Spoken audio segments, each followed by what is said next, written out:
जोहार नमस्कार मेरे साथियों। आप सभी के लिए मैं खुशखबरी लेकर के आया हूँ। अगर आपको सपना हो वर्दी पहनना और वर्दी पहन करके पहला सैल्यूट बापू को देना, तो ये वीडियो आपके काम के लिए है। इस वीडियो के तहत मैं आपको बताने वाला हूँ झारखंड पुलिस में लगभग 3665 नियुक्तियाँ होंगी 17 ट्रेडों के तहत, और हवलदार के लगभग 916 हवलदार बनेंगे। इसके तहत झारखंड राज्य पुलिस ट्रेड संवर्ग भर्ती नियमावली 2025 बनकर रेडी है। आप सभी को मैं बताता चलूं कि चतुर्थ वर्गीय जो कर्मचारी हुआ करते थे पुलिस विभाग में, वह पद समाप्त हो चुका है। उसके जगह पे पुलिस ट्रेड आ चुका है। अब उस पुलिस ट्रेड में कौन कौन सी नियुक्तियां होंगी, हवलदार कैसे बनेंगे, सारे नियमावली आपको आगे मिलेंगे। लेकिन जो अभी तक मेरे वीडियो को लाइक और शेयर ना किया हो कर लीजिए, और चैनल पर पहली बार तो सब्सक्राइब करके सपोर्ट कर दीजिए। चलिए देखते हैं क्या नियमावली है। आप सब देख सकते हैं कि जो एग्ज़ाम होने वाली है वह एग्ज़ाम लेगी JSSC द्वारा लिया जाएगा। JSSC इस एग्ज़ाम को कंडक्ट करेगी। झारखंड राज्य पुलिस ट्रेड संवर्ग भर्ती नियमावली 2025 की मंजूरी कैबिनेट द्वारा मिल चुकी है। इससे क्या फ़ायदा होगा, पुलिस में 17 ट्रेडों की होने वाली बहाली अब आसान हो गया है। तो इसमें कौन कौन से ट्रेड हैं देख सकते हैं। रसोईया है, जलवाहक है, झाड़ू कश है, धोबी, नाई, ड्रेसर, पुरुष, माली, दफ्तरी, मोची, सफाई कर्मी, दर्जी, अर्दली, motor mechanic, helper, plumber, painter, बढ़ई, बिजली मिस्त्री वगैरह। ये 17 ट्रेड हैं जिसमें चलने वाली है वैकेंसी। इसमें आप देख रहे होंगे पुलिस मैनुअल 1978 में किया गया संशोधन, गृह विभाग ने जारी की अधिसूचना। आप यहाँ देख पा रहे होंगे साथ में कि चतुर्थ वर्गीय पद हो चुके हैं समाप्त, इसलिए पुलिस में ये पद पुलिस ट्रेड के नाम से जाने जाएंगे। ध्यान रखिएगा, ये इन पदों को पुलिस ट्रेड के नाम से जाना जाता है। यहाँ पे आप देख रहे होंगे हवलदार ट्रेड में होगा प्रमोशन, कैसी होगी नियुक्ति, सारी प्रक्रिया एक एक करके मैं बताऊंगा। लेकिन चैनल पर पहली बार है तो फटाफट सब्सक्राइब कीजिए और बेल आइकन को प्रेस कीजिए। पुलिस मैनुअल 1978 में संशोधन कर झारखंड राज्य पुलिस ट्रेड संवर्ग भर्ती, प्रोन्नति और अन्य सेवा शर्त भर्ती नियमावली 2025 बनाई गई है। तो प्रमोशन की भी बात इसमें होगी, प्रोन्नति भी मिलेगा। गृह विभाग की ओर से इसकी अधिसूचना भी जारी कर दी गई है। जारी नई नियमावली के तहत पुलिस ट्रेड के 50% पदों पर सीधी नियुक्ति प्रतियोगिता परीक्षा के माध्यम से होगी। फिर से सुन लीजिए, 50% पद की क्या होने वाली है, सीधी नियुक्ति होने वाली है। तो हो जाइए तैयार, कमर कस लीजिए। इस बार वर्दी पहनने का सपना और बापू को पहला सैल्यूट देने का होगा आपका साकार। वैसे चतुर्थ ट्रेड कर्मियों से भरे जाएंगे जिन्होंने न्यूनतम 10 साल की सेवा पूरी कर ली है। इसके लिए उन्हें सीमित विभागीय परीक्षा देनी होगी। DGP की ओर से गठित कमेटी विभागीय परीक्षा का संचालन करेगी। यह सीमित प्रतियोगिता परीक्षा प्रत्येक वर्ष आयोजित की जाएगी।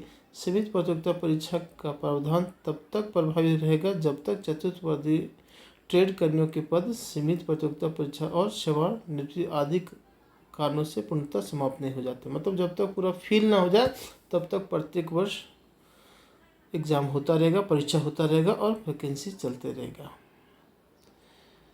वहीं भविष्य में चतुर्थ वर्गीय ट्रेड के पद पूर्णतः समाप्त हो जाने के बाद पुलिस ट्रेड के 100% पद सीधे भर्ती के माध्यम से भरे जाएंगे। इस नियमावली के लागू होने के पूर्व से नियुक्त व कार्यरत चतुर्थ वर्गीय श्रेणी के कर्मी चतुर्थ वर्गीय ट्रेड कहलाएंगे। अब क्या कहलाएंगे, चतुर्थ वर्गीय ट्रेड कहलाएंगे। पुलिस विभाग में चतुर्थ वर्गीय सृजित पद 3665 है। इसमें महिलाओं के लिए 33% पद आरक्षित होंगे। तो यहाँ पे आप देख सकते हैं कि 3665 कुल वैकेंसी निकल के आ रही है। इसके तहत 3665 वैकेंसियाँ होने वाली है और महिलाओं के लिए 33% रिजर्व होगा। कैसे होगी नियुक्ति, चलिए जानते हैं। शारीरिक दक्षता परीक्षा, लिखित परीक्षा, व्यवहारिक ज्ञान और चिकित्सकीय जांच की परीक्षा के माध्यम से चयन किया जाएगा। शारीरिक दक्षता परीक्षा होगी, मतलब आपका फिजिकल टेस्ट होगा और रिटेन टेस्ट भी होगा, लिखित भी होगा, व्यवहारिक ज्ञान की भी जांच होगा और मेडिकल की भी जांच होगा कि परीक्षा के माध्यम से चयन किया जाएगा। शारीरिक दक्षता परीक्षा में पुरुषों को 7 मिनट में 1600 मीटर दौड़ना होगा। दौड़ कितना? 1600 मीटर। वहीं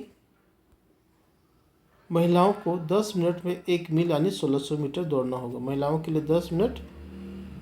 police motor mechanic, helper, police plumber, painter, बढ़ई और बिजली मिस्त्री के लिए 3 वर्षों का कार्य अनुभव और संबंधित क्षेत्र में मान्यता प्राप्त संस्थान से ITI उत्तीर्ण होना जरूरी है। मतलब अगर आप मैकेनिकल क्षेत्र में जाना चाहते हैं तो आपको कम से कम ITI पास होना जरूरी है। पुलिस ट्रेड में विभिन्न पदों पर समान वर्ग के लिए उम्र सीमा 18 से 25 वर्ष। अब एज कितना है? 18 से 25। और पुरुष पिछड़ा व अत्यंत पिछड़ा वर्ग के लिए 18 से 27 वर्ष। महिला सामान्य पिछड़ा वर्ग के लिए 18 से 28। SC/ST पुरुष महिला के लिए 18 से 30 वर्ष। आर्थिक रूप से कमजोर के लिए उम्र सीमा 18 से 25 वर्ष होगी। सामान्य पिछड़ा, अत्यंत पिछड़ा वर्ग और आर्थिक रूप से कमजोर वर्ग के पुरुषों के लिए ऊंचाई 160 सेंटीमीटर और सीना 21 सेंटीमीटर तय की गई है। SC/ST के में पुरुष के लिए ऊंचाई 155 और सीना 79 सेंटीमीटर निर्धारित की गई है, जबकि महिला में सभी कोटि के लिए ऊंचाई 148 सेंटीमीटर तय की गई है। तो ये कैटेगरिया है, इसके तहत आप सभी की नियुक्ति होने वाली है। तो हो जाइए तैयार, क्योंकि नियमावली बन चुकी है। अब बात रहा हवलदार वाला, तो चलिए देखते हैं हवलदार वाला क्या प्रोसेस है। हवलदार ट्रेड में होगा प्रमोशन। यहाँ देख सकते हैं हवलदार ट्रेड में होगा प्रमोशन। पहले चतुर्थवर्गीय पदों पर बहाल कर्मी उसी पद पर रहते हुए सेवानिवृत्त हो जाते थे। जो 4th ग्रेड में जिनकी जो नियुक्ति होती थी वह उसी में पद पर रहते थे और उनकी सेवानिवृत्त हो जाते थे, मतलब रिटायर हो जाते थे। लेकिन अब ऐसा नहीं होगा। पुलिस ट्रेड के तहत हवलदार ट्रेड में प्रमोशन होगा, मतलब उन्हें प्रमोशन दिया जाएगा और फिर वो प्रमोशन से प्राप्त होकर के हवलदार ट्रेड तक जा सकते हैं, हवलदार बनेंगे। उसके बाद जो कि पुलिस ट्रेड कर्मियों की वरीयता सह योग्यता के आधार पर प्रोन्नति के माध्यम से भरे जाएंगे। वर्तमान में पुलिस ट्रेड और हवलदार ट्रेड का कोई पद सृजित नहीं है, इसलिए वर्तमान में चतुर्थ वर्गीय ट्रेड के लिए कुल स्वीकृत पदों की संख्या के बराबर पुलिस ट्रेड के पदों को रखा गया है। वहीं हवलदार ट्रेड में प्रमोशन 4:1 के आधार पर होगा, यानी पुलिस ट्रेड के 3665 कुल पदों में 25% अर्थात कह सकते हैं 916 पद हवलदार के लिए होगा। तो आपका हवलदार बनने का भी सपना पूरा होने वाला है। ये रहा आपका फाइनल पूरी जानकारी। कैसा लगा कमेंट कीजिएगा। इस प्रकार के नोटिस और प्राप्त करना चाहते हैं तो बेल आइकन प्रेस कर लीजिएगा और चैनल को सब्सक्राइब कर लीजिएगा। दोस्तों को भी ज़रूर शेयर कर दीजिएगा। तब तक के लिए मैं लेता हूँ इजाज़त। जय हिंद।